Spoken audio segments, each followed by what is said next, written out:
Good afternoon, everyone. Good afternoon. Thank you so much for honoring us with your presence here today this afternoon. Our session title is Family Support, What to Do for At-Risk Students and Families in Acute Need. I'm going to introduce you to our presenters in a second, but I just want to give you some foundational information about the series. I want to welcome you to the CAAASA UCLA CCEE Advancing Equity in an Era of Crisis webinar series.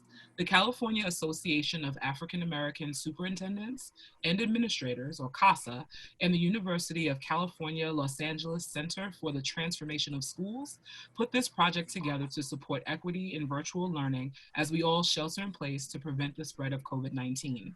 This work has been made possible by the generous support of the California Collaborative for Educational Excellence, or CCEE. We are grateful for their partnership on behalf of California's K-12 public school students. At the end of our session today, I'm going to ask you to complete a survey to evaluate our time together, and we would highly appreciate it if you would take this time to complete that survey, because we want to make sure that this series continues to meet your needs. And if you're watching a recording of the earlier conversation, please complete the survey as well. So at the end, I'll send you a link to the survey. I will also send you a link to the website where you will be able to access the session resources. And in addition to submitting any follow-up questions that you may have, we are going to encourage you to submit questions in the chat today. But if you don't have a chance to have your question answered, please know that you can go ahead and submit those questions on the website. So I'm now going to go ahead and turn the session over to Tracy Thompson, Steph Johnston Austin, and Chris Toomey. Thank you, Africa. Good afternoon.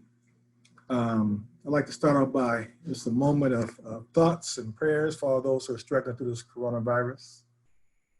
Like many of you, we have had a number of staff and students impacted by it, but I'm pleased to be able to share with you some of the things that we are doing to address our families and our at-risk students during this particular time, but also what we've been doing for quite some time. So today we're going to share our journey, and with me, we have Stephanie Johnson Austin. She's our supervisor for our student transition specialist, as well as our parent and family liaisons. We also have Chris Toomey, our head counselor for our juvenile court community schools. I'd like to tell you a little bit more about juvenile court community schools. We're under the San Diego County Office of Education. I'm the proud executive director of about 24 schools. And I'll give you a little idea of what these schools look like. And so we're going to go on to the next slide. So as the County Office Juvenile Court Community Schools, we are fully accredited and provide education to school-age youth. We do have one program called Monarch. Monarch is a K-12 program specifically for homeless children. So when we talk about at-risk and vulnerable children, you're going to hear a lot about some of the strategies, because that's basically who we serve. We also serve students who are pregnant and parenting. We have 2 programs specifically for pregnant and parenting teens. We serve students who are on probation, credit deficient, chronically truant, in need of a smaller environment, in foster care, experience homelessness, unaccompanied minors at risk of dropping out, as well as kids who are incarcerated and in foster. I'd like to share with you our mission statement. It's a pretty bold mission statement, and we're really proud of it. And it reads as follows. As members of the Juvenile Court Community Schools, we are committed to high expectations, social justice, equity, equality, and equity for all students. We value diversity and strive to eradicate institutionalized racism and discrimination in all forms. Our priority is to raise the achievement of all students while eliminating the opportunity gap between students of color and white students. We accomplish this through the delivery of culturally and linguistically responsive standards-driven instruction, courageous and advocacy-oriented leaders, relevant professional development, and all of our members stand personally committed and professionally accountable to achieve this mission. This mission statement is used for our hiring. We make sure that anyone who's coming into our program, whether they are a teacher, administrator, support staff, they need to address that mission statement. I think it's important for you to know what's trending in the state of California. There's a significant number of programs and counties who are reducing their incarcerated youth. And again, it's intentional. The challenge is that it's one thing just to get rid of kids and reduce your incarceration rate. But if you have anything to support them in the community, they're just going to go right back. Probation and law enforcement agencies are challenged to utilize alternatives to detention. For some agencies, that's a struggle because many folks call themselves hired to be tough on crime. And we realize that the research demonstrates that that does not work. Youth are detained for shorter sentences. And then there's a significant increase in unaccompanied minors. I'd like to point out that unfortunately there's an overrepresentation of African-American youth in the juvenile justice and foster care system. The higher disproportionate number is actually in the foster care system, and that's throughout the state. There's a significant increase in the number of African-American students that are homeless. And then there's also an increase of African-American youth who do not have placement after they finish their sentence. So again, we have students throughout our state who are finishing their sentence and have no place to go. And then lastly, there's an increase in the number of African-American youth being victims of human trafficking. And these are girls and boys. How we go about our business, we look at everything through the lens of equity. And with that, our framework is a multi-tiered system of support. So our MTSS system, it has structure, which we'll talk a little bit further later on. We use data to inform our decisions and best practices and our funding priorities. And we also utilize resource-based and efficient and successful practices. Just a little bit of what this looks like. We use the behavior academics of the PBIS system. Again, the multi-system system of support framework includes restorative practices and being trauma sensitive, and as well as being restorative.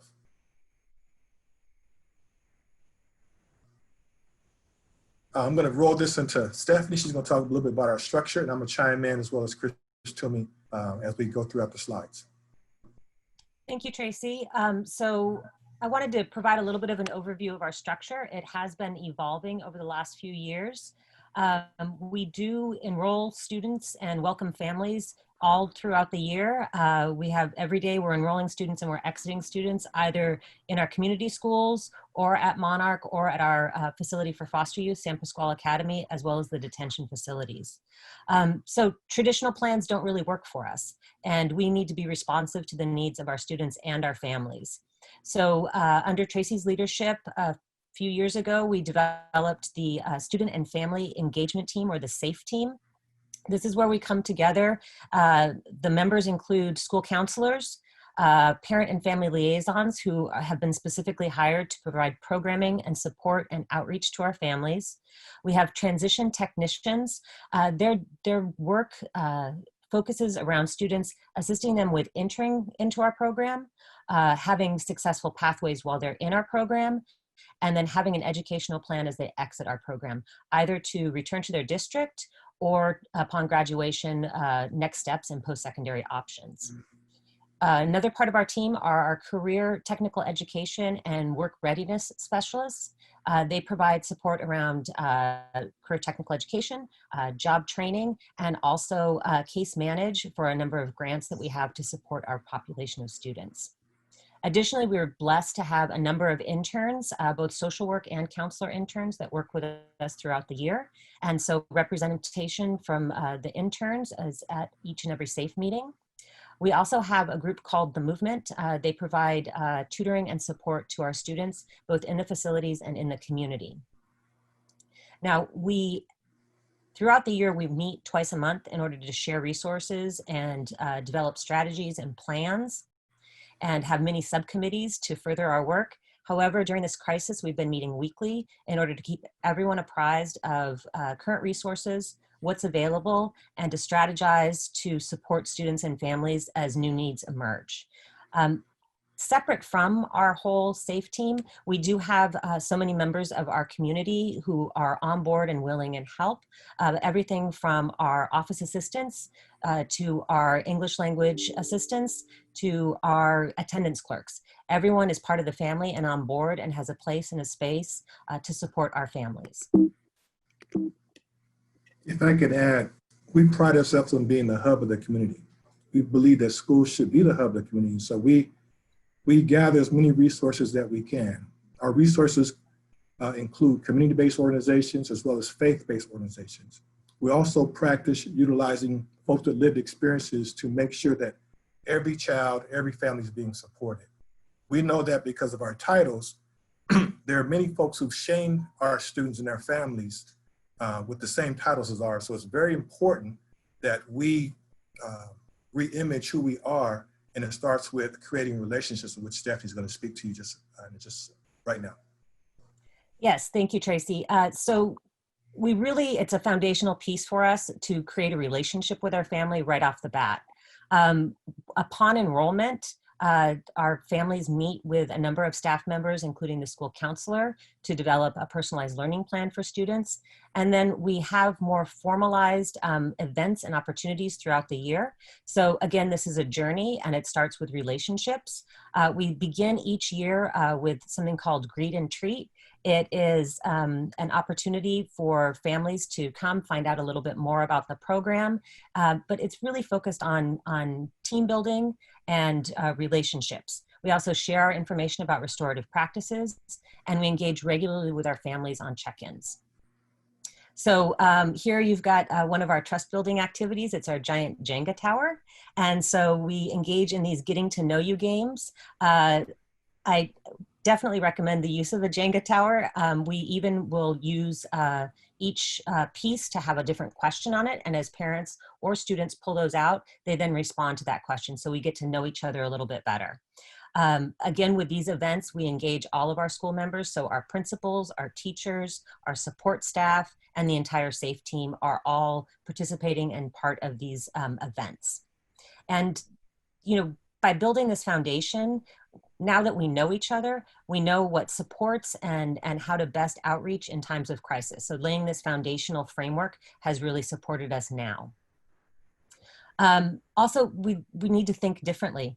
So one of the ways that we do that is we reframe conferences. And the image right here is actually our staff and teachers from our juvenile detention facilities who have moved outside of the detention facilities in order to meet with parents and have conferencing available in their community. San Diego is pretty broad, and our detention facilities, one is centrally located and one is quite a distance away. So for a family to try and get down is hard enough to be able to just meet with their child. So when we have the opportunity to come out and meet with families in their community and provide those supports. During this time, we've definitely made use of messaging through Zoom and FaceTime for our students and families, particularly the students who are detained. We're always looking to create opportunities for further engagement. A couple of other things that we do are exhibitions. So this can be either through visual and performing arts, so exhibitions of student work in galleries and at our County Office of Education, as well as at our school sites, and also demonstrations of student learning, either through presentations or through our career technical education team, where students are demonstrating what they've learned by completely setting up a mini kitchen with plumbing or a mini bathroom with everything in place that it actually works and water flows. So highlighting what it is that our students are doing, and in turn taking those learned experiences and demonstrating that there are pathways for students to continue on in college or continuing education. We've also launched our student-led conferences. So this is an opportunity for students to share their learning, to share what hurdles they've overcome as far as attendance or behavior or academics, and then to also clearly state their goals. Now, we understand that not all parents can get away to a conference during the day, so we've also enlisted the support of our whole San Diego County Office of Education staff, where we put out a call and staff members are invited to come and be there for the student presentation, so that students know that they have a whole community around them with multiple adults who are interested in understanding what their progress has been and sharing in their goals. If I can add, we serve 42 school districts here in San Diego County, and oftentimes when the student walks in our doors, they're already checked out. They don't value education. So we need to do something different to get them restarted, to ignite their energy. We want to make education meaningful to them. So the attempts that we have brought to your attention is not just for the students, also for the family. Realizing that probably the student that we're serving today is our parents that we served yesterday. And so we need to also engage them. And when we realize we provide wraparound support to not only the student and their family, now we're getting a chance to impact that family and that student in a very, very great way. So I look at this learning opportunity and Coffee with the Principal and other things that Steph's going to talk about is a way we can say we're normal. We're not this person that's going to drive into the community and drive out. We're in the community. We're part of the community. And we can be seen doing the electric slide and all that kind of stuff with our kids because we want them to know that we're part of that community. And so to speak to that, we do have Coffee with the Principals. These are opportunities for our parents to learn and learn along with us in partnership with us. And the topics are determined by parent request, parent interest. So as I mentioned, we survey parents when they first enroll with us and find out what information they're interested in gaining. We also frequently check back in, and at the end of each Coffee with the Principal, we have some surveys, and then we also request if there are any other needs that that parents have. So sometimes there are emerging needs and things that they didn't know that they were going to need to know about and now have an interest. And so we partner with our community-based organizations, our experts within JCCS, and also our experts within the community and the community of the County Office of Education. So we also have had a number of book studies. This was something that our parents were interested in pursuing. So this last year, these are a sample of some of the books that we covered. We did the 4 Agreements, Gallup Strengths for Families, how to talk to kids so kids will listen, and listen so kids will talk, which was really a great opportunity for discussion. And we did have some students who also participated with their parents in these book studies. And these books we offer in both English and Spanish so that we can be inclusive in our community. And we've had really great feedback and have just purchased some more books for next year. So some additional trainings that we've offered for our parents outside of the book study and the Coffee with a Principal is we've done trainings on digital literacy. We have a program called Parents on a Mission that supports parents with their communication with their children and communication with other adults. We've done some pretty in-depth trainings on human trafficking. As Tracy mentioned, we have seen an increase in our students who are impacted. And so we wanted to make sure that parents were aware of warning signs and also what they could do if they were afraid that something was going on with their child. We've also done housing opportunities and financial literacy, just many, many different learning opportunities to support our families. And we also think that it's important to celebrate their learning. So we have mini graduation ceremonies when parents complete a series of workshops, and we offer them certificates at the end. So restorative practices is really key and critical for us.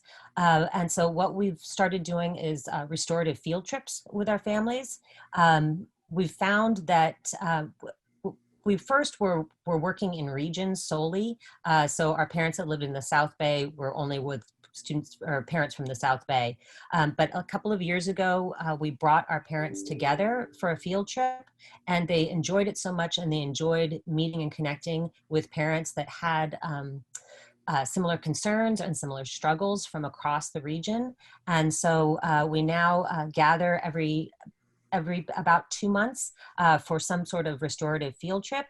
This is one that's in Old Town San Diego, so we often combine some local history and learning with the experience. And this is also a way to provide parents with opportunities to find out about new activities that are available throughout our region. And with restorative practices, we do provide trainings every year for our families. The opportunity to be vulnerable is really impactful in our conversations. And it also allows us to access the wisdom of our families so that it's not just us teaching them, but also our families teaching us. And we can then leverage these supports that can be created in a shared community. So we really value community and our schools, as Tracy mentioned, being hubs, and the work that we can engage in partnership with our families has been very impactful, and we've received tremendous feedback from our families on this. And now I'm going to turn it over to Chris, who's going to talk a little bit about college and post-secondary options. Yeah, so when I talk about, you know, family support, we serve so many different populations. Our family has grown so big through the networking and the relationships that we built. I'm also talking about the county probation officers that we work with, all the HHSA, all our social workers that we work with. Some of our residential facilities have, you know, private entities that take care of the residential side, so we work closely with them. So when we talk about family engagement, I mean, it truly is a village, and without that bigger community, you know, none of the work that we do is possible. One of the bigger events that we're involved in is the HBCU, the Historically Black Colleges and Universities College Expo. And in the picture you can see, we'll just call her GE. GE went to the Black College Expo, and after getting rejected by several California schools, she is a foster youth, didn't have the greatest start as a freshman and sophomore, but through our network and connections, through our superintendent and Tracy, we've been able to, you know, connect our students to several resources, and one of them being this College Expo. She got accepted to Alabama State University, and we're really excited. Really, she's never been outside of California, never been outside of San Diego, and she got accepted. But you want to talk about working as a village? We have donors that were willing to help out and fly her out there so she could actually see Alabama, because we knew as adults that have traveled, we knew it was going to be a culture shock. But, you know, we were able to coordinate that, and she flew out there. She checked it out. She loved it. She loved it so much, she ended up applying to other schools in Alabama. So her top choice right now is Jackson, but I believe she's going to end up going to Alabama State Universities. But if it wasn't for that village and that community that we, you know, the relationships that we cultivate as we do the work, we wouldn't have been able to do it without. And so that's very key. Hispanic serving institutions, we're in Southern California, right? Southern California, every school is a Hispanic serving institution. So we work very closely with a lot of our community organizations who support us, and they understand our mission statement and what we're all about. And if they are like-minded organizations, then we'll be able to do a lot of great work together. So we definitely involved in a lot of the Latino college expos and things like that. I saw a question that I want to address about continuing services. What you should know about the students in our program, our goal is to return them back to the district. But if they choose to stay with us and graduate and go on to college, every student that we serve is our student forever. So when the student is in need of college help or tutoring, that's where we're here. For many of our students, we are all that they have. So when you talk about a student who's going to Alabama, they're going to need our support. There was a story just recently about a student at Monarch School. It was featured on ESPN. She was homeless. She ended up getting a full ride to a historical Black college in Florida. Unfortunately, due to coronavirus, the school went to online learning, and she was, didn't have a place to stay. And so through the collaboration with the National College Resource Foundation, we worked together to put up in a hotel until she found some stability here in San Diego. And now I've learned through our partnership that she's back in Virginia with some other friends. But there's something to think about. There's thousands of kids who are in foster, who graduate from the foster system and go on to college and do great things. And then you had the coronavirus where now they're going to online learning and they have no place to go. So be on the lookout for kids in your county who are foster. There are some supports out there and resources that will take care of them and help with their housing. But that is a critical issue that I want to bring to your attention. Absolutely. You know, as far as college enrollment, financial aid, scholarships, certificate programs, summer bridging programs, we're connected to all of those. We're connected to all of those in every single college, at least here in San Diego. We do have a broader network of, you know, CSUs and UCs. I'll talk about that in another slide, but we're constantly doing all that. College enrollments, people come in from the colleges to do presentations.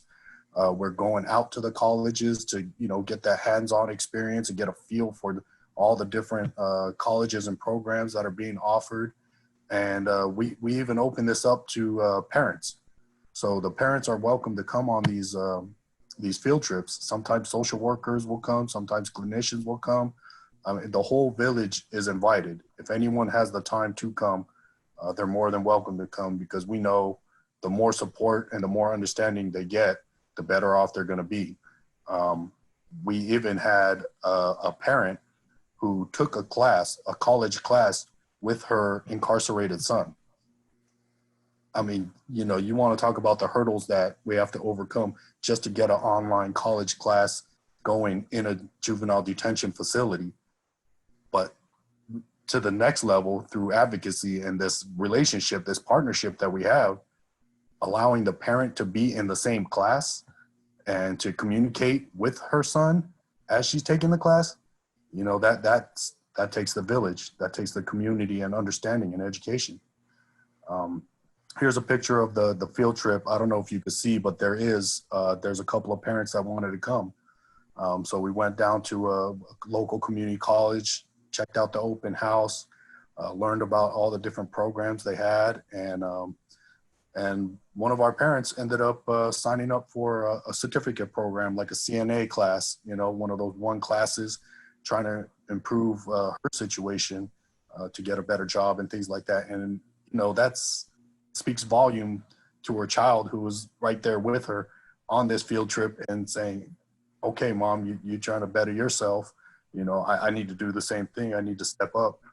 And so we definitely include all families.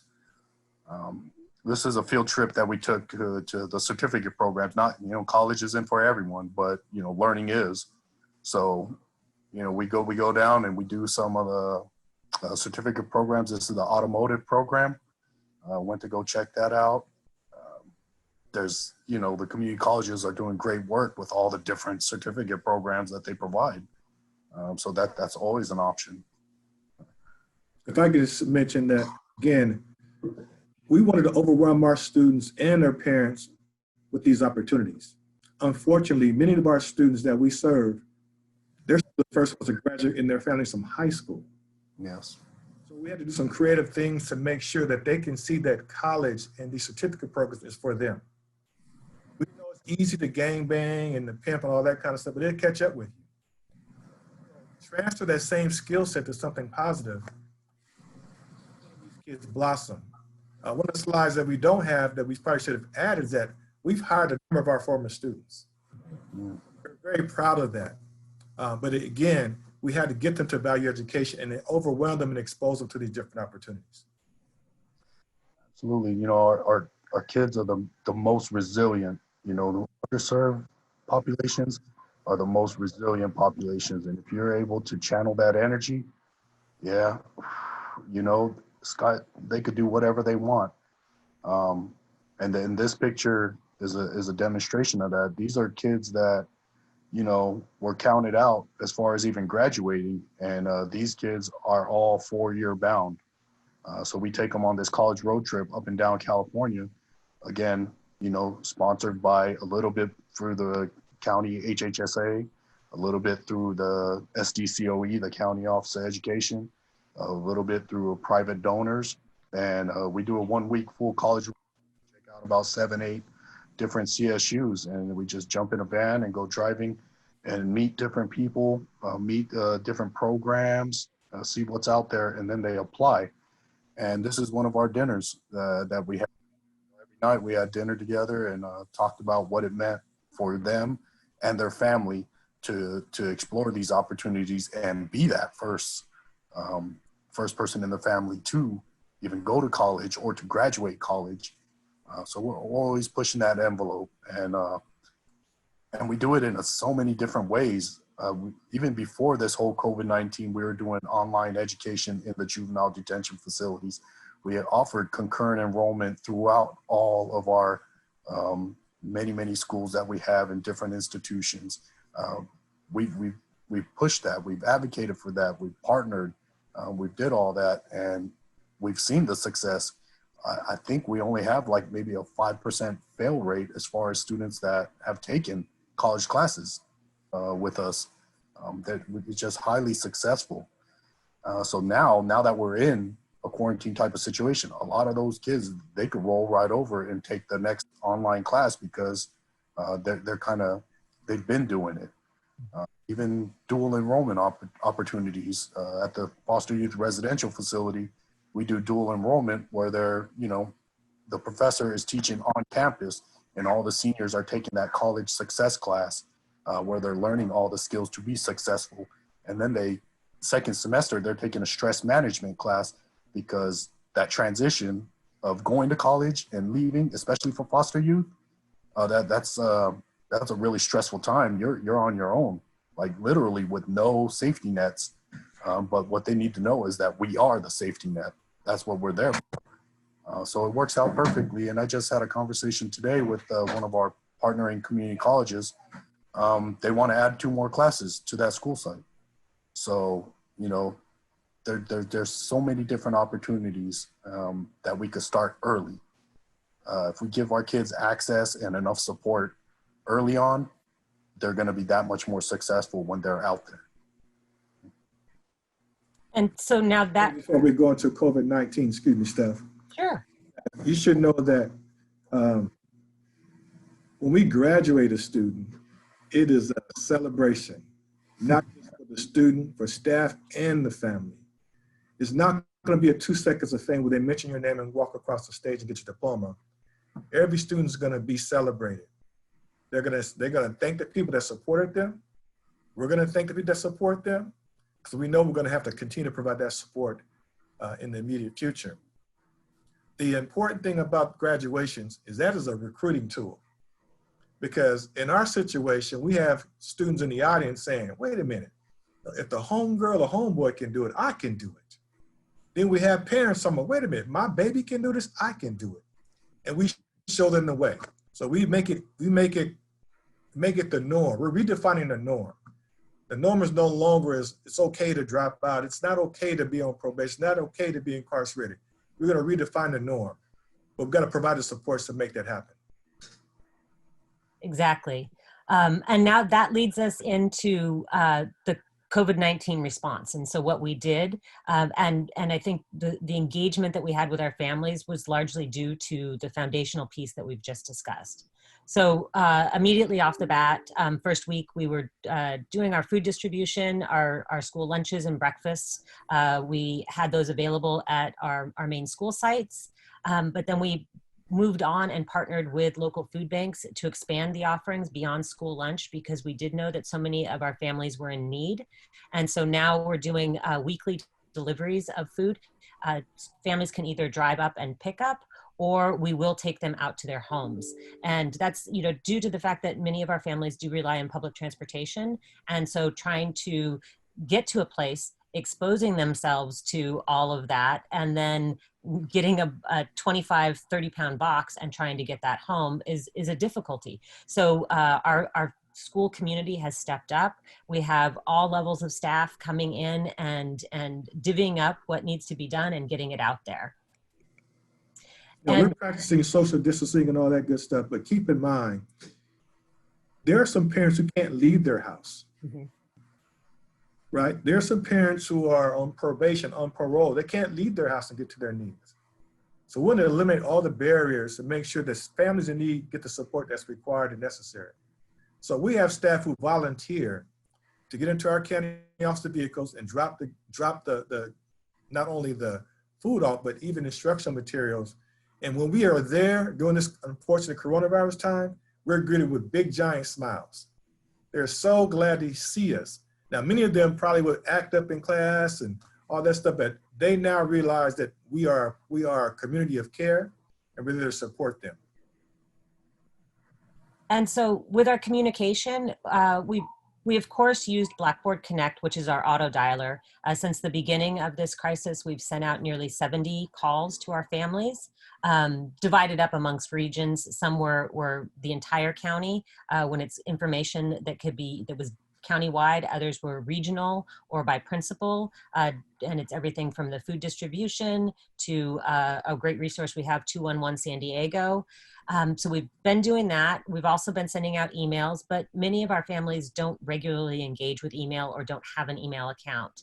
So we also do texts, we do letters, and then we have done district-wide personal phone calls. So the second week of the situation, we divided up our entire enrollment with all the numbers that we had for folks, and everyone pitched in and started making phone calls so that we did direct connect with each of our families to find out what their needs were, what their immediate needs were, and then also if they needed crisis support, if we needed to get one of our counselors or one of our clinicians to get on the phone with them to provide them that emotional support.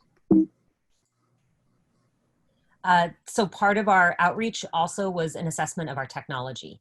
And we wanted to know each family, what they needed, what they had. And so part of our calls were these specific questions on, do you have technology? And if you have a device, what kind of device do you have?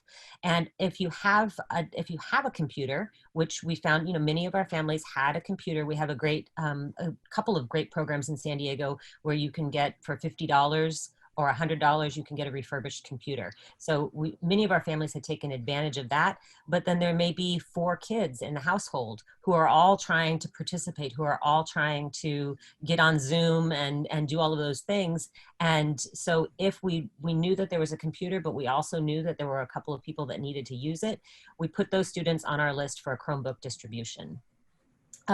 We used a tiered strategy. So some of our families, many of our families did not have internet. So we're working with our local providers, and we will actually, as the county office, be paying for internet up through September and possibly longer. So when we did our outreach, we did a tiered strategy so that if you had internet and it was a solid connection, then you got a Chromebook. If you didn't, then you got a paper packet to get you started. We also found out as we did this, and once Zoom started, that we really had a need for headsets because kids were in their house or in their apartment and maybe there are other people around, and it became very difficult to focus. So we ordered up headsets, and we're in the process of getting those distributed out to all of our students who are using computers. And then again, our internet plan. So we are working to get internet for all of our families. In an event that a student does not have access to one of our Cox or Spectrum providers, we're also going to provide hotspots for those students who do not have access or who are homeless as well. Mm-hmm. Yes, thank you, Tracy. So what we did was we assembled backpacks. They contained school supplies, educational packets and textbooks and materials, and then a Chromebook for the students who needed that. And we have distributed almost 800 backpacks thus far. Again, drive up and delivery options. It was much easier for many of our families for us to just take those out and drop them off. So we rallied our team and everybody divided up. We disinfected the Chromebooks, packed everything up, labeled them with the student name and address, and got those materials out.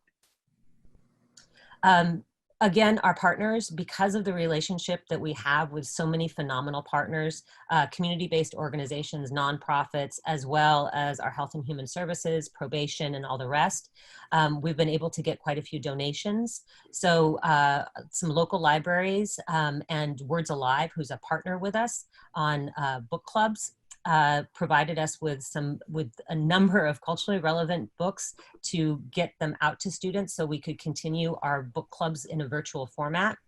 Also, as Tracy mentioned, we have 2 programs specifically for pregnant and parenting youth, as well as other students across our entire county who are parenting.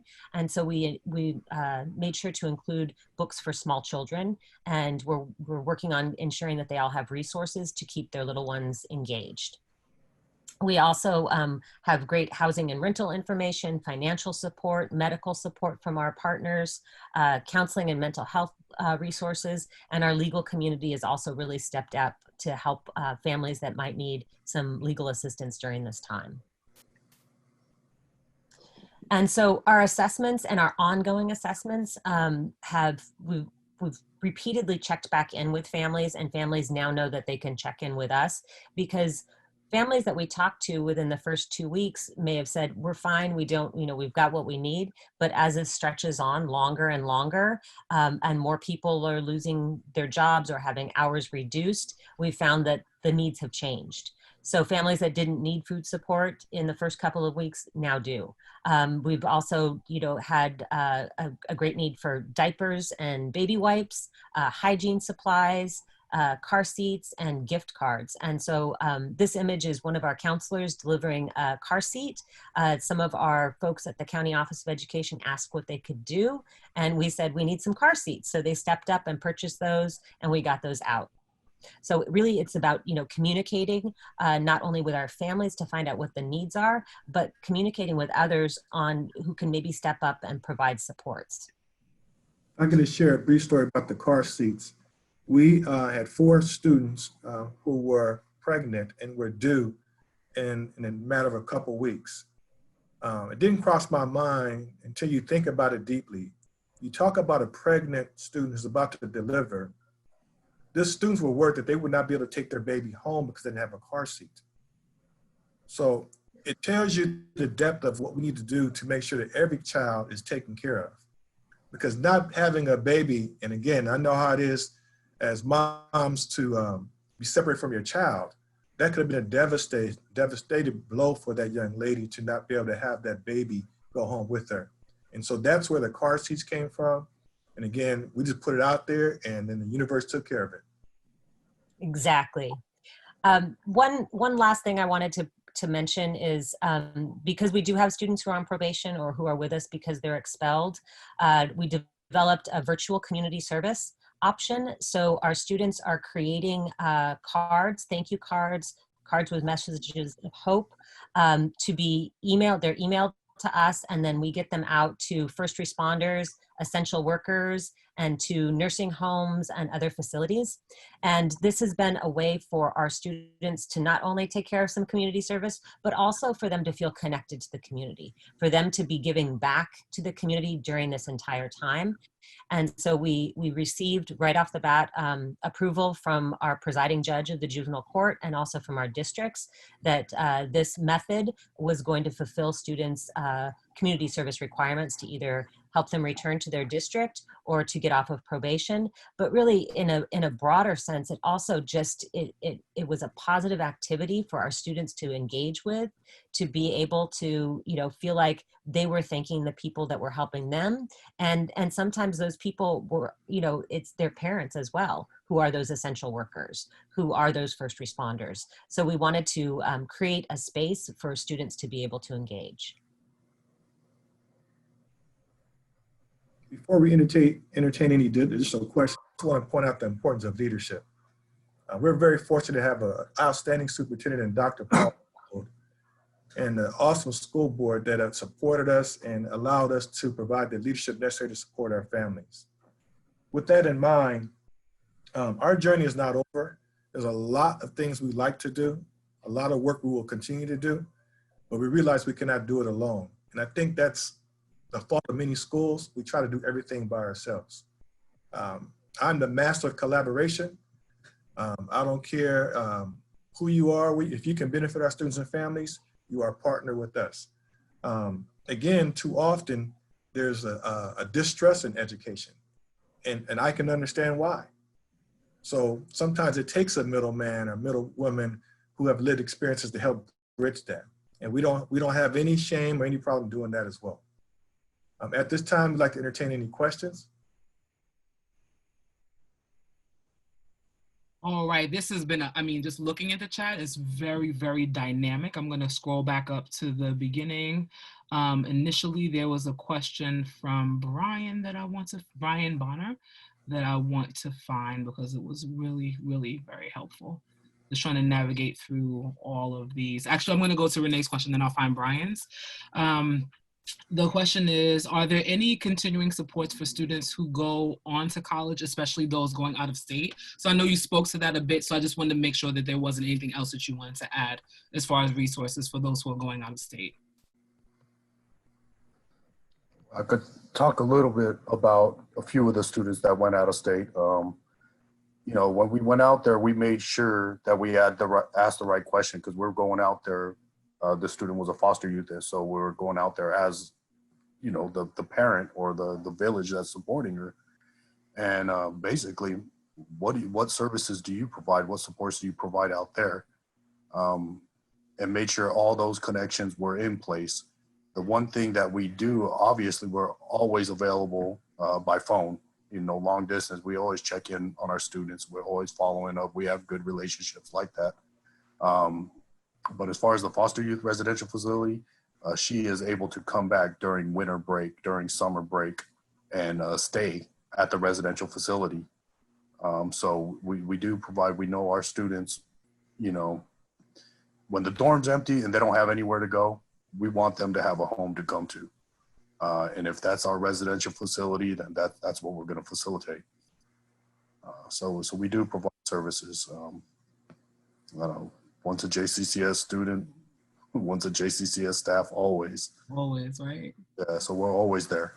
Very good. Also do is we make sure we link up with wherever they're going. So identify resources at the institutions that they're going to attend. Chris, you want to speak to some of the groups we work with that provide support to our students while they're on the campuses? Oh yeah, well, the thing about college supports and networking is there's hundreds of people out there, hundreds, thousands of people out there that are really about this cause. I mean, if you read our mission statement, those are the kind of people that support that mission statement are the people we want to work with. And generally, you'll find those people at the colleges and specialized programs, right? DSPS for those that are disabled, the LGBTQIA+ populations, that's always anything equity, EOPS offices, all the counselors, right? We got the Puente program for all our Latinx students. We got the Umoja program that we're really connected to for all our African-American students. The Black Student Union is really strong in a lot of our colleges here in San Diego. So we're extremely close with them, and they do great work. So we're always connected to really, really strong people within any realm of equity on any campus. We go to their meetings, they come to our meetings, right? So when it's time to collaborate, all it takes is one email. We'll have somebody there. At least one of our representatives will be there. And that's the kind of support our network just keeps getting bigger and bigger.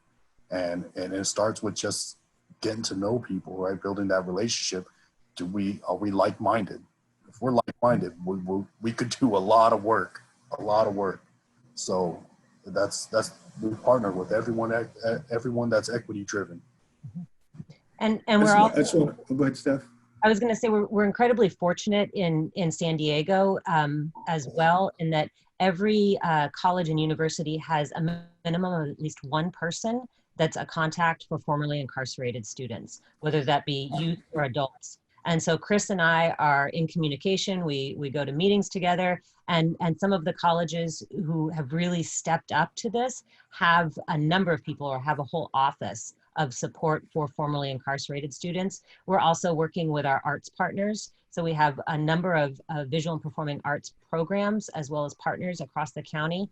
And we work with them to provide supports to our students, but we're also working with them on how they can support formerly incarcerated people, both adults and children. And the healing power of art, I think, is really critical. And so we're bridging that gap with our partner agencies and our community colleges and universities.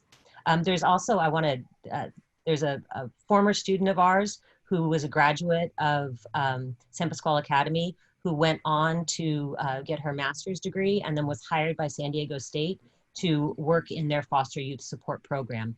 She's now moved on to even better things to support foster youth and former foster youth, but that's that rolling impact, and how the students we're working with now are going to be the change makers of tomorrow.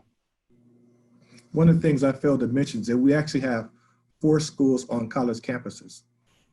So we reached out to them, and you know, we, by the powers that be, they found that we'll be a great partner. And so we actually have 4 community schools under the juvenile court community schools on college campuses. Thank you so much for that. This is so encouraging. And I found Brian's question from earlier on in the session. Do you see a role for PTA or NAACP or Urban League in your planning, analysis, or implementation of your programs? Absolutely. If they're all about our mission statement, we're partners. And that's the thing about us, is that sometimes the folks who are about our mission, who have a similar passion, are the ones that schools oftentimes push away. We welcome them. We empower them. You know, we have probably one of the highest rates of parent participation because our parents are marketing who we are. Our parents will go tell their friends and tell other parents, hey, these people are for real. We have many parents whose students have already moved on. They still stay with us. Yes, a part of our parent leadership is comprised of parents who have their child or children have graduated, but they still come in and advise. They provide feedback on our local control and accountability plan. They provide strong advocacy for programs and supports for our students, particularly in career technical education and visual and performing arts. Steph, talk about the catering of our events. Yes, we also have one parent who's been with us for many years who has her own soul food restaurant that she caters for our parent celebrations. All right, so we have probably about 7 or so minutes before I wrap us up. I want to articulate a couple of other questions. How do you engage students in this new experience in learning online who are currently not engaging, in families who are not responsive? You know, this is a significant challenge. We know that this COVID-19, particularly for vulnerable children, is putting up additional barriers. We utilize multiple modes of instruction. We have the Zooming and technology-based programs, but we also have hard copies. We want to eliminate those excuses to make sure kids are able to continue with their education. But most importantly, when we rolled this out, we emphasize social emotional learning. So we didn't go right into, you know, math and language arts, and so we combined it with social emotional learning. We knew that our parents and our students would need some support. Unfortunately, over the past, I'd say 7 days, we lost 3 kids to suicide. And these are kids who are transitioning out of incarceration. You would think that it'd be a great day, a happy day, but they, you know, they were being forced back into a place that they didn't have the support. And so we realized that we're going to continue to up our game up to provide that support, because that's unacceptable. But social emotional learning right now for not only students and staff, families as well, is critically important. Make sure your staff is taken care of as well, because these kids are coming with some heavy luggage to school. You can't bring your heavy luggage knowing that their luggage is going to be heavier than yours. So we got to make sure you do self-care to be able to take care of our babies. All right, we have another question. What do you suggest be done first to get started? Do we send parents a questionnaire or have community outreach services available for approaching parents, etc.? Steph, you want to talk about that and also talk about the matrix?